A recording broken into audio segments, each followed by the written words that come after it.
Bonjour, je suis Guillaume Faux, je suis co-commissaire de l'exposition Marcel Proust, La Fabrique de l'œuvre, avec Antoine Compagnon et Nathalie Mauriac. Et je suis très heureux de vous souhaiter la bienvenue ici à la bibliothèque sur le site François Mitterrand pour cette visite guidée à travers l'exposition qui a été organisée à l'occasion du 100e anniversaire de la mort de Marcel Proust, dont nous célébrons donc l'anniversaire aujourd'hui, 18 novembre 2022. À cette occasion, l'entrée dans l'exposition est gratuite. Venez nombreux.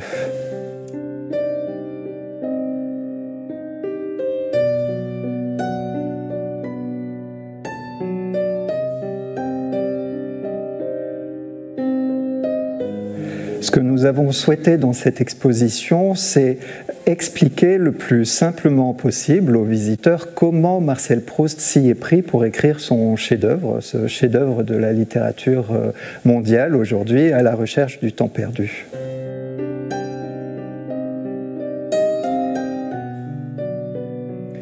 Marcel Proust a écrit à la recherche du temps perdu sur une très longue amplitude chronologique. Il a commencé grosso modo en 1908 jusqu'au dernier jour avant sa mort en 1922. Donc sur une si longue période, on comprend bien que les modalités de travail ont beaucoup évolué. Marcel Proust était un être très sociable. Il avait des amis, il sortait dans le monde, il avait des fréquentations qui lui permettaient d'observer la société de son temps, la vie des salons qu'il fréquentait. Et puis, à partir d'une certaine période, à partir du moment où le travail sur À la recherche du temps perdu a dû avancer, et sérieusement avancer, il s'est retiré chez lui, plus précisément même dans sa chambre, encore plus précisément dans son lit, et c'est là, depuis son lit, qu'il a véritablement fait l'essentiel du travail d'écriture du texte.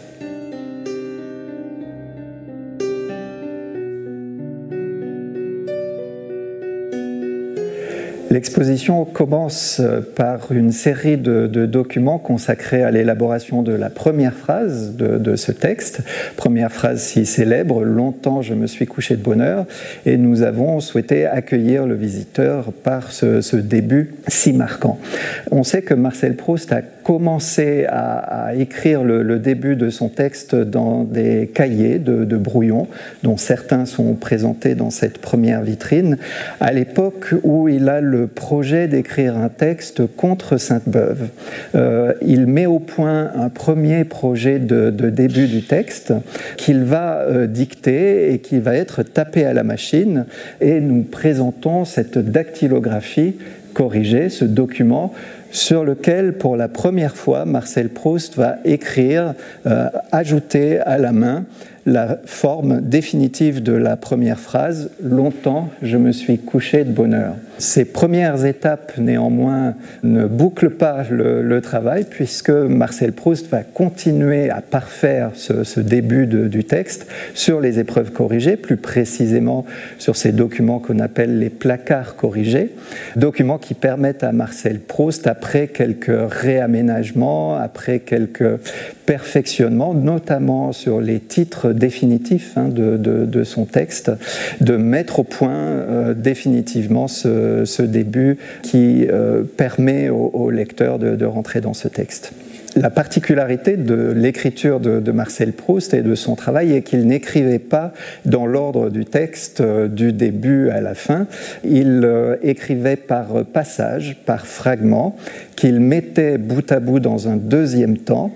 Et c'est au moment de cette mise au net, de cette mise au propre du texte, que la continuité du récit était assurée. Et tout le fil conducteur de l'exposition est basé sur ce travail au long cours d'élaboration du texte dans les manuscrits.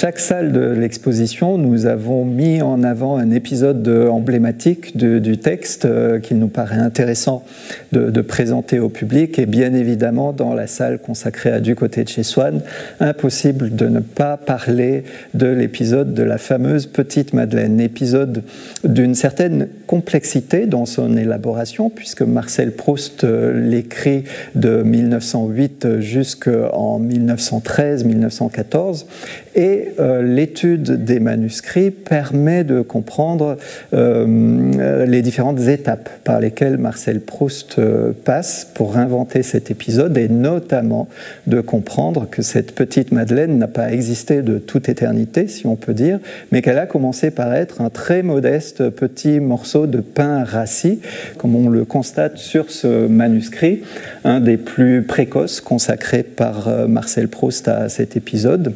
Et puis, quelques mois plus tard, il réécrit le passage, et ce morceau de pain rassis devient un morceau de pain grillé, qui va, au moment où Marcel Proust écrit le passage dans sa forme quasi définitive dans les cahiers de brouillon qui sont présentés dans cette vitrine, devenir une biscotte. Et ce n'est que sur la mise au net, la mise au propre de ces cahiers que Marcel Proust va inventer l'expression, le terme de petite Madeleine, tel que les lecteurs le connaissent aujourd'hui.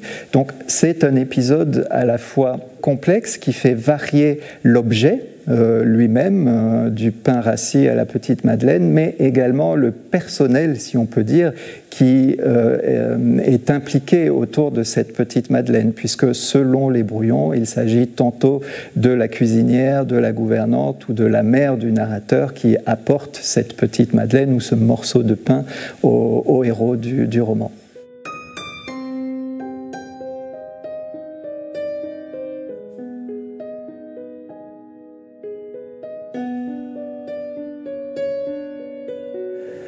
Marcel Proust fait paraître Du côté de chez Swann le premier volume de son grand roman en 1913 à compte d'auteur chez Grasset. Et le déclenchement de la Première Guerre mondiale vient bouleverser ses projets et sa vie. Bouleversement de sa vie tout d'abord, puisqu'il est très inquiet pour certains de ses proches qui sont mobilisés, qui sont appelés sur le front. Son frère Robert part à la guerre, mais également certains de ses amis les plus proches, Bertrand de Fénelon et Robert Dumière par exemple.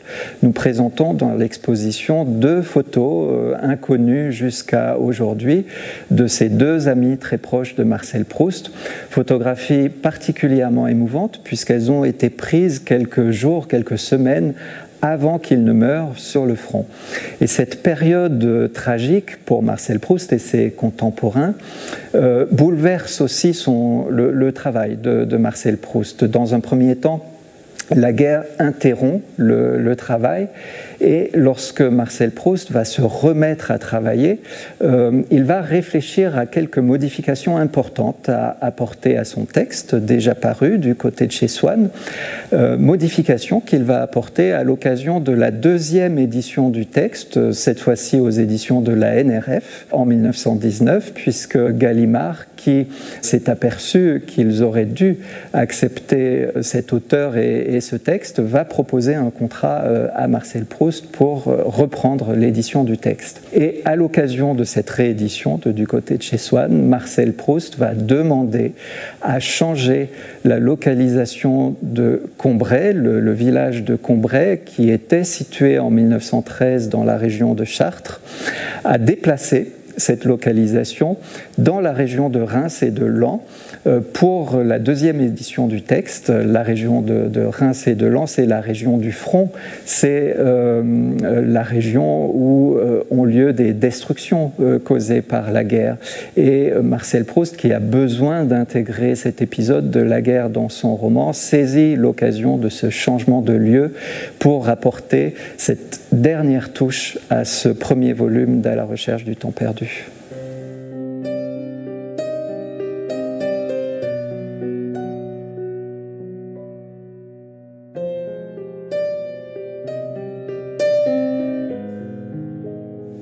La deuxième salle de l'exposition est bien sûr consacrée au deuxième volume du texte, à l'ombre des jeunes filles en fleurs, et le manuscrit de ce volume a une histoire tout à fait exceptionnelle. En effet, lorsque Marcel Proust remet son manuscrit à Gallimard, il remet 3 séries de documents bien différents, des cahiers de brouillon. Il a travaillé également sur des épreuves corrigées que Grasset, son premier éditeur, avait commencé à préparer, et il a également travaillé sur des épreuves de la Nouvelle Revue Française. Ces 3 séries de documents font un ensemble assez disparate, assez complexe, et une employée de la Nouvelle Revue Française, Mademoiselle Rallet, a cette idée de faire un collage de l'ensemble de ces documents qu'elle va disposer sur de grandes planches, comme vous le voyez présenté dans l'exposition, pour faciliter le travail des typographes et des imprimeurs, de manière à disposer du texte dans l'ordre. Ce travail de composition qu'a fait Mademoiselle Rallet a beaucoup plu à Marcel Proust. Il l'écrit dans une lettre à Gaston Gallimard. Il parle des gracieux chefs-d'œuvre de Mademoiselle Rallet. Et ces gracieux chefs-d'œuvre donnent à Marcel Proust l'idée de faire paraître une édition de luxe d'À l'ombre des jeunes filles en fleurs.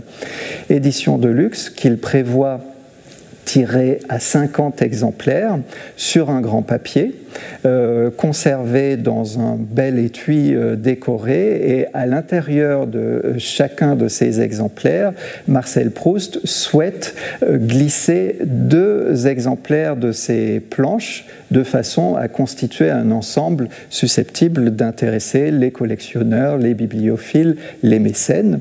Et on sait, grâce à la correspondance de Marcel Proust, que chacun des exemplaires, de ces 50 exemplaires de l'édition de luxe d'À l'ombre des jeunes filles en fleurs, a été vendu à 300 francs. Si bien que le manuscrit du texte s'est trouvé dispersé dans le monde entier. Il est aujourd'hui encore dispersé dans un ensemble important de collections particulières, de collections publiques. Et c'est la première fois dans cette exposition que nous rassemblons une trentaine de ces planches d'À l'ombre des jeunes filles en fleurs qui viennent littéralement du monde entier. Certaines de ces planches viennent du Brésil, de Rio de Janeiro, d'autres d'Allemagne. Nous n'en conservons que 2 à la Bibliothèque nationale de France, et nous avons le grand plaisir de présenter ces planches aujourd'hui pour la première fois aux chercheurs qui les attendaient avec beaucoup d'impatience, et les visiteurs également.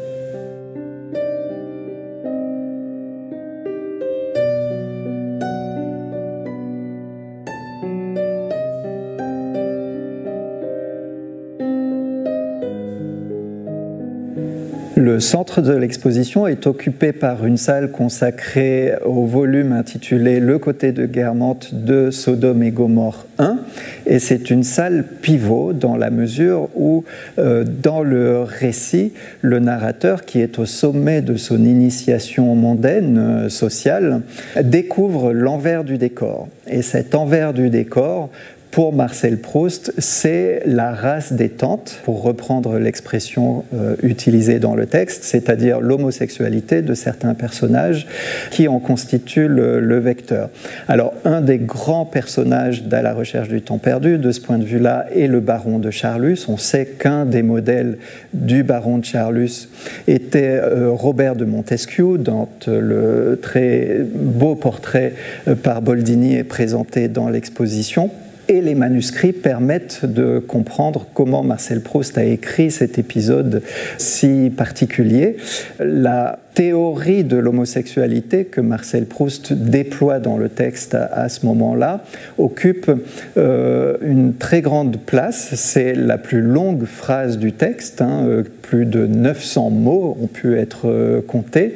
Les cahiers qui contiennent cet extrait sont présentés dans l'exposition, et on peut constater à leur examen que Marcel Proust a hésité sur le nom du personnage. Charlus s'est d'abord appelé Guercy, par par exemple. On peut aussi trouver le beau titre de La race des Tantes, porté par Marcel Proust sur un de ses manuscrits.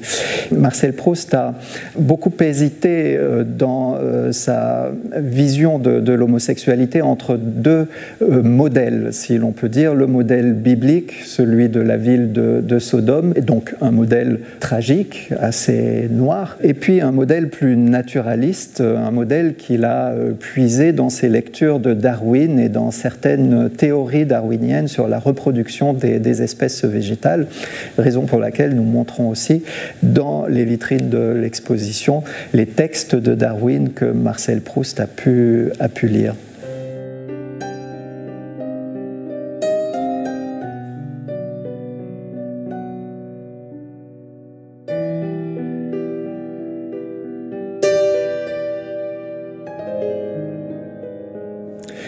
L'épisode de la mort de la grand-mère du narrateur est un des plus émouvants du texte, un des plus marquants, de ceux dont les lecteurs se souviennent le plus volontiers.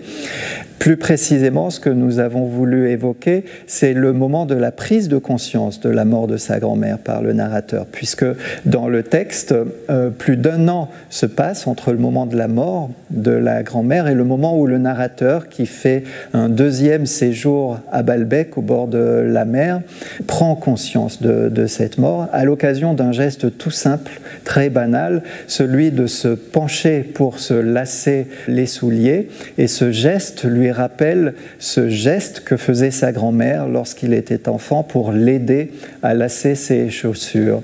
Et c'est ce souvenir, cette mémoire involontaire qui fait ressurgir le souvenir de la grand-mère. Et c'est ce que Marcel Proust désigne de cette belle expression de la mort après coup de la grand-mère, qui fait prendre conscience au narrateur de la disparition de cette grand-mère tant aimée. La grande chance que nous avons à la Bibliothèque nationale de France, c'est de conserver ces beaux manuscrits de Marcel Proust et surtout de conserver des manuscrits dont les plus intéressants sont ceux de ces épisodes les plus emblématiques. Cet épisode de la prise de conscience de la mort de sa grand-mère, il est écrit par Marcel Proust sur ce manuscrit, plus précisément cette dactylographie corrigée du texte, à laquelle il ajoute une longue addition entièrement manuscrite qui lui permet de rajouter lui-même après coup dans l'écriture le sens véritable de ce passage. Et on peut lire le début très émouvant de ce texte, bouleversement de toute ma personne dès la première nuit comme je souffrais d'une crise de fatigue. C'est vraiment dans l'après-coup de l'écriture que la version définitive du texte vient à l'auteur Marcel Proust, comme c'était dans l'après-coup de la mort de la grand-mère que la conscience de cette disparition venait au narrateur.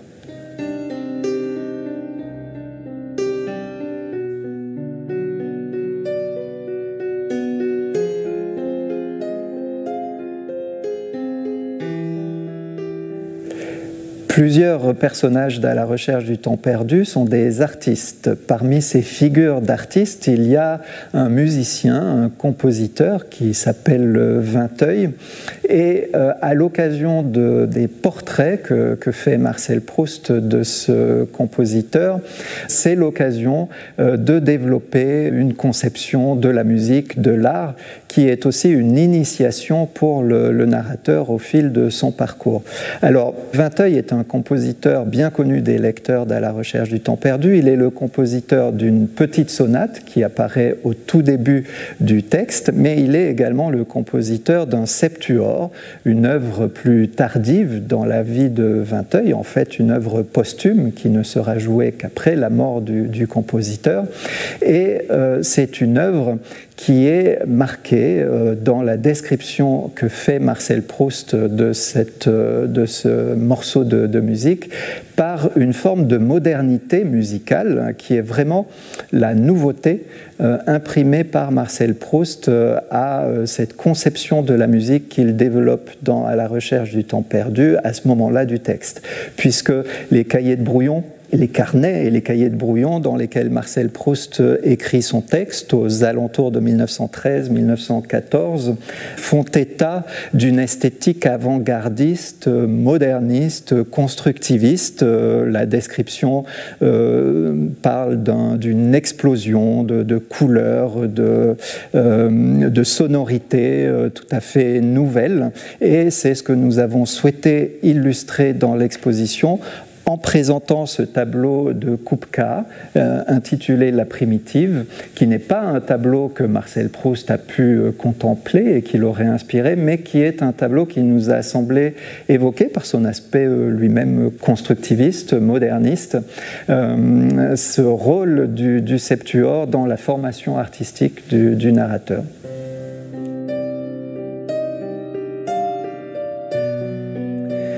Au terme de cette traversée du texte, à la recherche du temps perdu, au fil des volumes, au fil des salles, nous avons souhaité présenter aux visiteurs un ensemble de documents, de manuscrits, de fragments représentatifs de la diversité du fonds Marcel Proust conservé à la Bibliothèque nationale de France.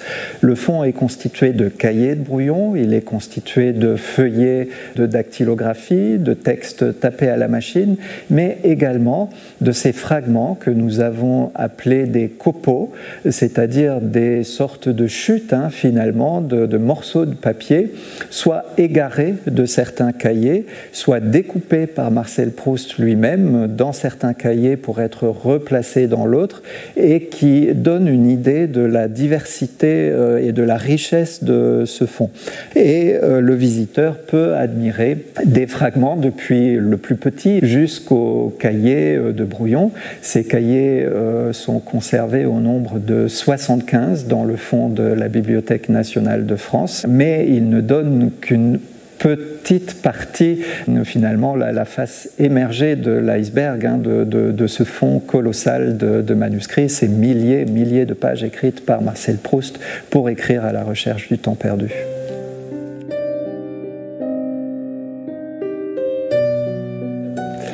Le fonds Marcel Proust de la Bibliothèque nationale de France a été acquis en 1965 auprès de la famille de Marcel Proust. À cette date, c'est quelques 177 volumes qui rentrent dans les collections de la Bibliothèque nationale de France. C'est un ensemble colossal qui sera complété à 3 ou 4 reprises par la suite, au milieu des années 70 une première fois, avec un petit ensemble retrouvé par la nièce de Marcel Proust, Suzy Proust chez elle, ensemble à nouveau complété au milieu des années 80 par une dizaine de cahiers très importants à l'occasion d'une dation en paiement de droits de succession du grand collectionneur Jacques Guérin. Un petit complément est intervenu en 2013 à l'occasion de l'achat d'un tout petit agenda, l'agenda dit de 1906, qui est venu apporter un ensemble d'informations sur l'écriture d'À la recherche du temps perdu, mais aussi sur certains épisodes biographiques de la vie de Marcel Proust. Et puis l'acquisition la plus récente, venue compléter ce magnifique fonds, c'est celle des 75 feuillets parvenus à la bibliothèque à l'occasion du legs de Bernard de Fallois et qui donne les toutes premières versions de quelques-uns des épisodes les plus emblématiques d'À la recherche du temps perdu.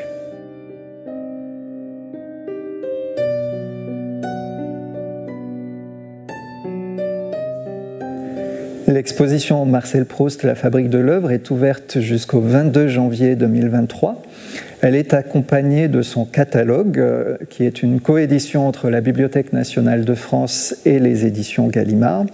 C'est un catalogue que nous avons souhaité sous la forme d'un abécédaire d'une 50aine d'entrées par ordre alphabétique, qui constituent autant de clés d'entrée, de clés d'interprétation de cette œuvre à la recherche du temps perdu.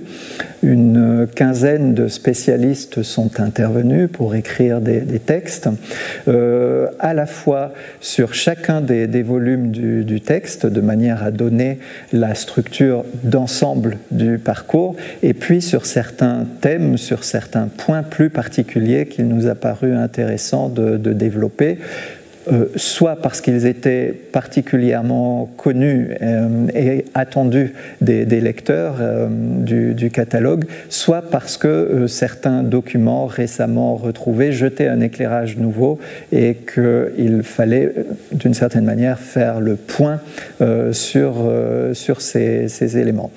C'est un catalogue que nous avons souhaité le plus didactique possible, le plus attrayant possible pour accompagner le visiteur dans le parcours de l'exposition.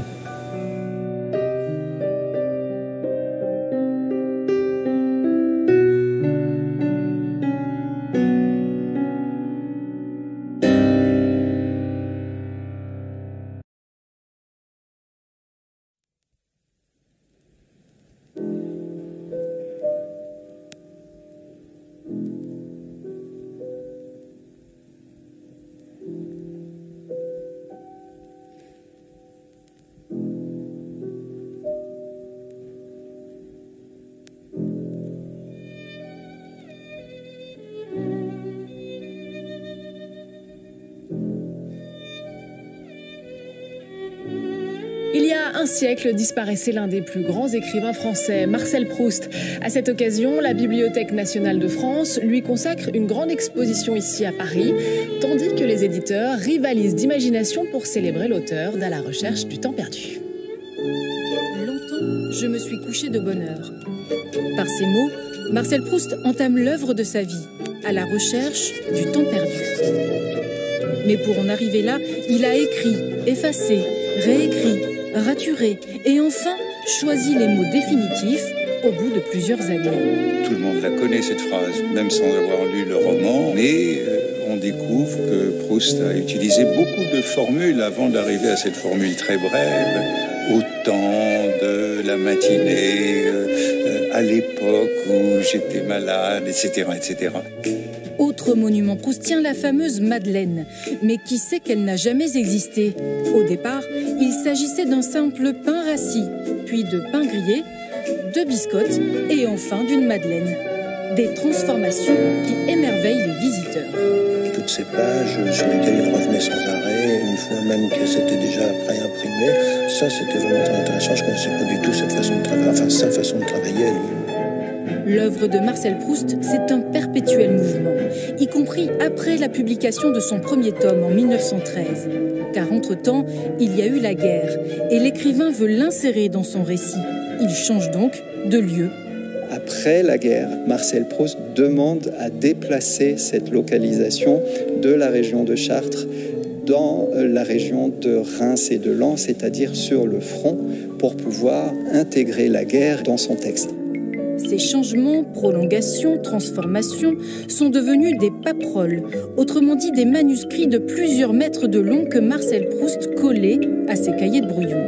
Je savais que c'était découpé, redécoupé, etc. Ces écrits, là j'étais stupéfaite, parce que le voir en réel, c'est impressionnant. Des manuscrits devenus des objets d'art, convoités par les collectionneurs et très rarement exposés à la vue du public.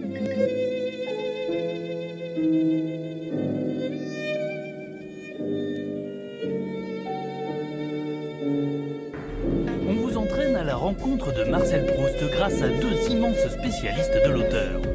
Bonjour, je suis Antoine Compagnon. Bonjour, je suis Joël Sadier. Le premier est académicien, professeur émérite au Collège de France et commissaire d'une incroyable exposition à la Bibliothèque nationale de France à Paris. Le second est docteur ès-lettres, professeur émérite à l'université Paris-Sorbonne et reconnu comme le plus grand biographe de Proust. Ensemble, que vont-ils nous dévoiler sur ce génie qui écrivit jusqu'à son dernier souffle? Marcel Proust naît le 10 juillet 1871 à Paris. Élève brillant mais à la santé fragile, le jeune homme participe déjà aux revues littéraires de son lycée. À seulement 24 ans, il se lance dans l'écriture d'un premier récit qu'il ne parvient pas à terminer. Il étudie alors l'écrivain et esthéticien anglais John Ruskin, dont il traduit deux ouvrages avec l'aide de sa mère. On reconstitue, revenant en arrière, l'influence de Ruskin sur Proust lorsqu'il s'agit de parler d'église, de cathédrale, d'art sacré, de sens de l'histoire. Raturé, biffé, annoté, coupé, collé, déplacé, corrigé, chez Marcel Proust, un texte n'est jamais terminé. Ainsi, ce perfectionniste mettra 4 années pour concevoir la première phrase de son chef-d'œuvre à la recherche du temps perdu. Longtemps, je me suis couché de bonne heure. Proust a longtemps hésité, mais c'est comme ça qu'il procède toujours. Proust procède par essai et erreur.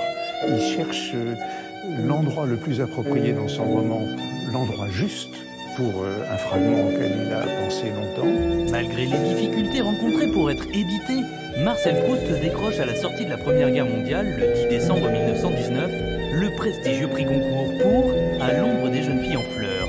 Enfin reconnu, il atteint dès lors un public plus large. Il était persuadé, au fond, que son œuvre était une œuvre de génie. Il fallait donc qu'elle soit connue. Ce serait un drame pour l'humanité si elle ne l'avait pas été. Et le prix Goncourt était bienvenu pour cela. Marcel Proust s'acharne à retranscrire son époque, aussi bien les progrès techniques comme les transports, que la révolution esthétique apportée par les ballets russes. Dans un souci du détail, il n'hésite pas non plus à envoyer son concierge recueillir les cris des marchands ambulants. Vous avez de superbes chaînes de montres, des boucles d'oreilles, des bagues, des bracelets, des porte-monnaies. Allons fouiller, c'est tout à 10 centimes de sous. Proust n'a pas travaillé tout seul. Proust a toujours eu un réseau d'informateurs.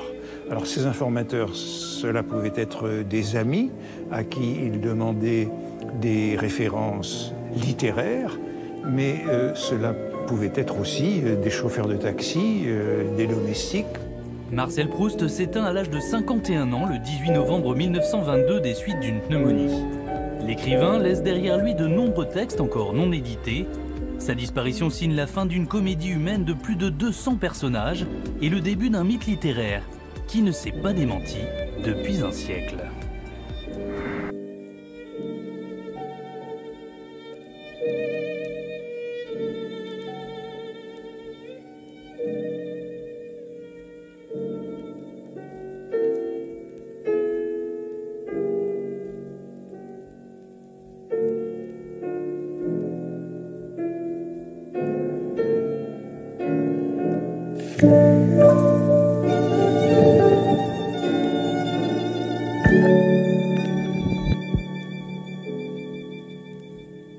Dès l'ouverture de la recherche du temps perdu, Proust évoque la lanterne magique de son enfance, avec laquelle à Combray, le soir venu, on essayait d'apaiser son angoisse. On avait bien inventé pour me distraire, les soirs où on me trouvait l'air trop malheureux, de me donner une lanterne magique dont, en attendant l'heure du dîner, on coiffait la lampe. Et, à l'instar des premiers architectes et maîtres verriers de l'âge gothique, elle substituait à l'opacité des murs d'impalpables irisations, de surnaturelles apparitions multicolores où les légendes étaient dépeintes comme dans un vitrail vacillant et momentané. Ces projections lumineuses occuperont une place privilégiée dans le monde visuel de l'écrivain, exerçant sur lui une véritable fascination. Objet donnant à voir une image recréée, la lanterne répond aussi à sa curiosité pour les appareils optiques, tels que le stéréoscope, le kinétoscope ou le kaléidoscope.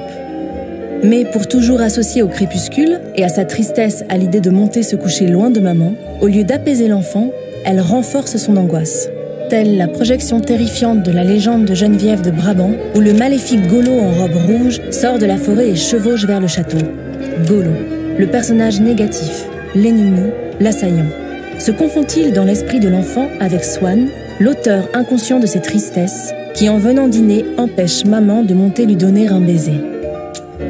Et la forêt du conte n'annonce-t-elle pas l'antique forêt de Guermantes, comparée par l'auteur à l'illustration enluminée d'une chronique mérovingienne? La lanterne magique semble donc porter en elle toute l'œuvre en abîme, ses deux côtés réunis dès l'origine, celui de Swann et celui de Guermantes, tout comme ils le seront à la fin, quand Gilberte, fille de Swann, épousera un Guermantes. Et dans Le Temps retrouvé, dernier tome du cycle, la lanterne magique devient la métaphore du temps lui-même, lorsque chez la princesse de Guermantes, le narrateur retrouve les personnages de son enfance abîmés par les années. Des poupées, mais que pour les identifier à celui qu'on avait connu, il fallait lire sur plusieurs plans à la fois, situés derrière elles, et qui leur donnaient de la profondeur, et forcer à faire un travail d'esprit quand on avait devant soi ces vieillards fantoches, car on était obligé de les regarder en même temps qu'avec les yeux, avec la mémoire. Des poupées baignant dans les couleurs immatérielles des années, des poupées extériorisant le temps qui d'habitude n'est pas visible pour le devenir cherche des corps et, partout où il les rencontre, s'en empare pour montrer sur eux sa lanterne magique.